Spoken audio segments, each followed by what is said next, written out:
வசூல் ராஜா படத்தில் நடித்த சாம்பு மகன் நடிகரை உங்களுக்கு ஞாபகம் இருக்கா? கமல்ஹாசன், ஸ்னேகா, பிரபு, பிரகாஷ் ராஜ், கிரேசி மோகன் என பல நட்சத்திரங்கள் இணைந்து நடித்து வெளிவந்த திரைப்படம் வசூல் ராஜா MBBS. இப்படத்தை இயக்குநர் சரண் இயக்கியிருந்தார். இப்படத்தில் வரும் நகைச்சுவை காட்சிகள் இன்றும் ரசிகர்களின் மனதில் இருந்து நீங்கா இடத்தை பிடித்துள்ளது. இப்படத்தில் அனைவராலும் கவனிக்கப்பட்ட கதாபாத்திரங்களில் ஒன்று சாம்பு மவன்.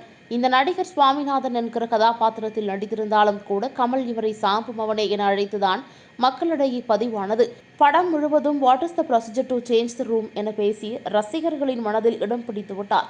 வசூல் ராஜா படத்திற்கு பின் அவர் எந்த திரைப்படத்திலும் நடிக்கவில்லை. இந்நிலையில் அவர் குறித்த தகவல் ஒன்று இணையதளத்தில் வெளியாகியுள்ளது. ரசிகர் ஒருவர் இணையதளம் ஒன்றில் அந்த கதாபாத்திரத்தில் நடித்திருந்த நடிகரின் பெயர் என்னவென்று கேட்டிருந்தார். அதற்கு பதிலளித்த மற்றொரு ரசிகர், அந்த நடிகர் எனது சகோதரரின் கிளாஸ்மேட் தான். அவர் பெயர் ரத்ன சபாபதி. சாலை விபத்தில் இறந்துவிட்டார் என குறிப்பிட்டுள்ளார். இந்த தகவல் ரசிகர்களிடையே பெரும் சோகத்தை ஏற்படுத்தியுள்ளது.